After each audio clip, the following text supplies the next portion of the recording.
Hi again, everybody. I've decided to create one more video for you in the Oral Communication Strategies series.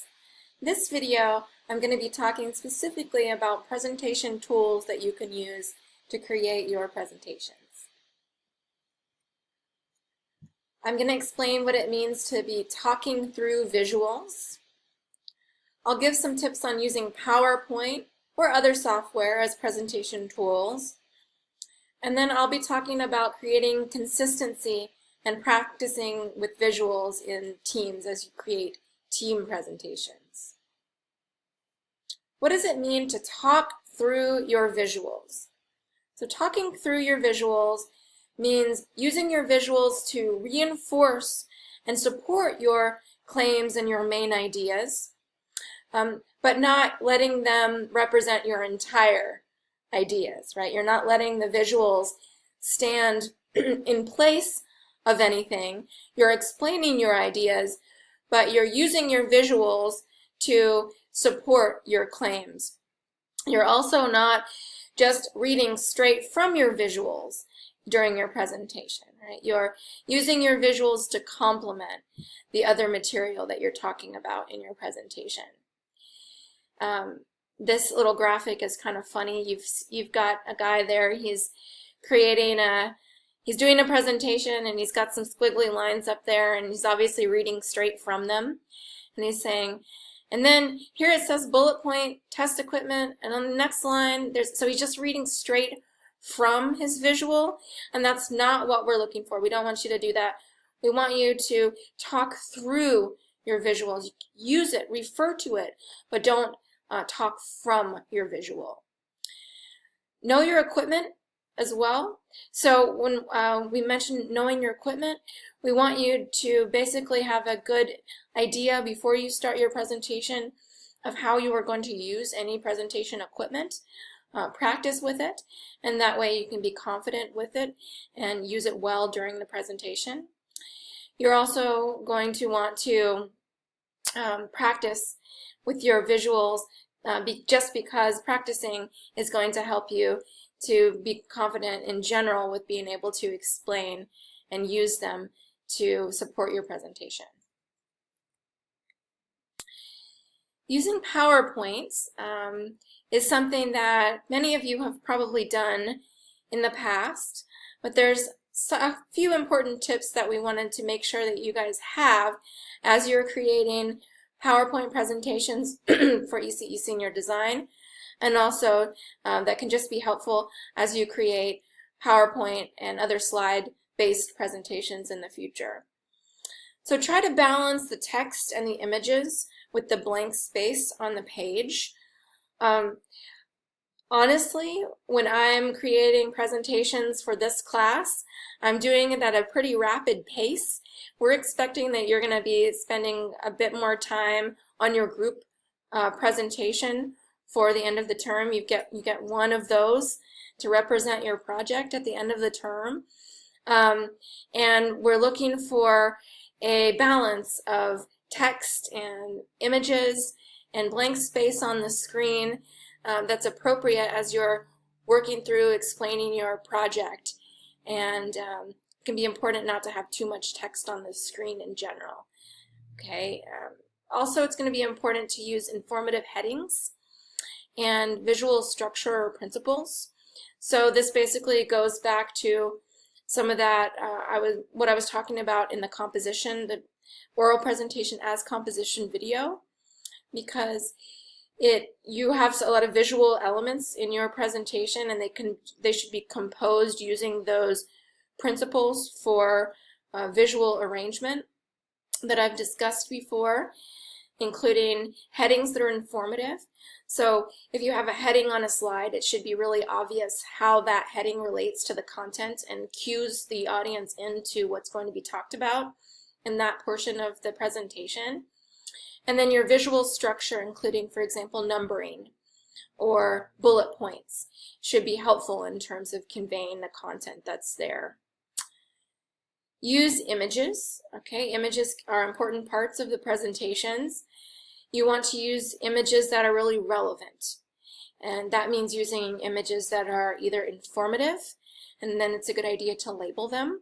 For example, if it's an image showing your block, you should have labels on it. And you should also explain it appropriately, right? Don't just let the image stand for itself, but talk through the image.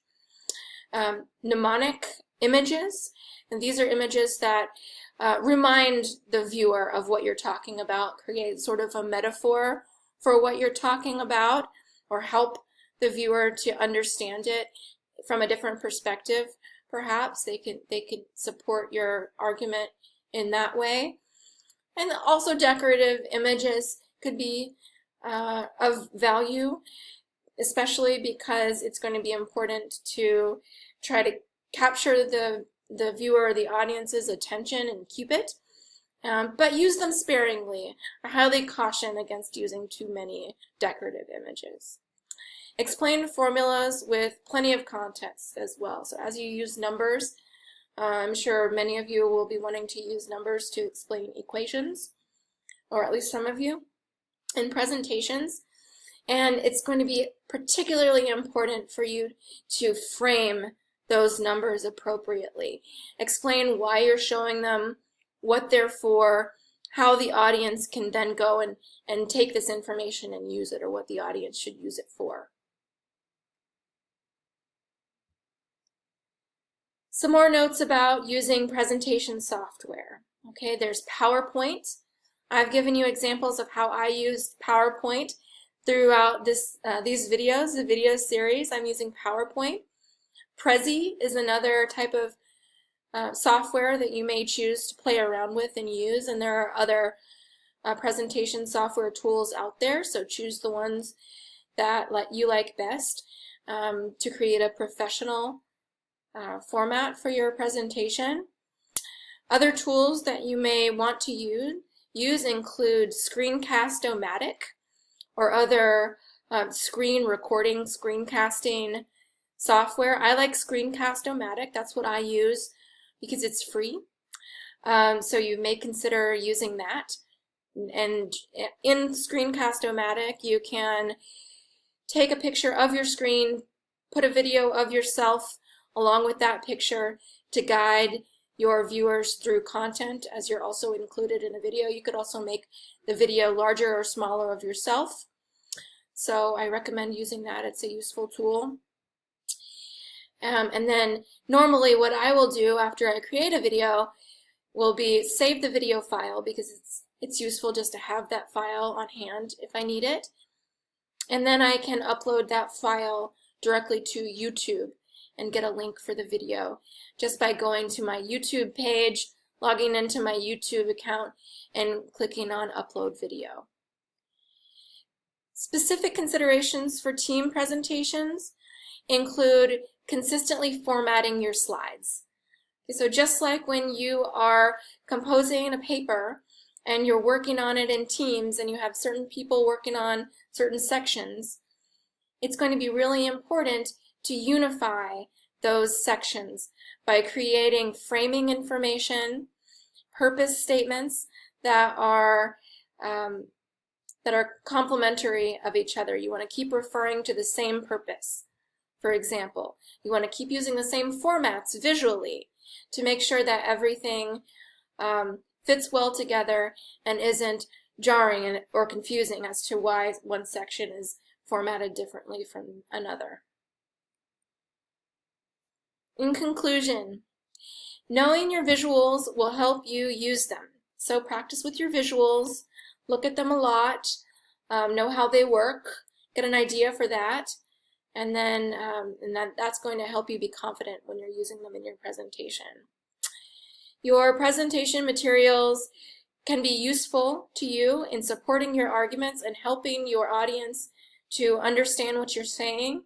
But remember that that's what they're for. They're to help support your overall argument. They shouldn't be used as a kind of crutch in place of your explanations. Okay? Make sure that all your team members' slides are unified, they're consistent, they have similar formatting and frameworks. Be sure that your transitions are all aligned so that it shows how this slide or this particular sections fit in with your overall purpose, it's a good idea to reiterate, okay, this is how this information now fits in with the overall purpose of creating effective communication, for example, to help keep your audience on track. And I'll say it last because I want to say it most. Be sure and practice together. Particularly if you're working with a team, you'll need to practice with your team and practice giving your presentation out loud. Also, you might want to retake your video to make it better if necessary. That's all I have for you right now. Good luck making your presentations, and I look forward to seeing them.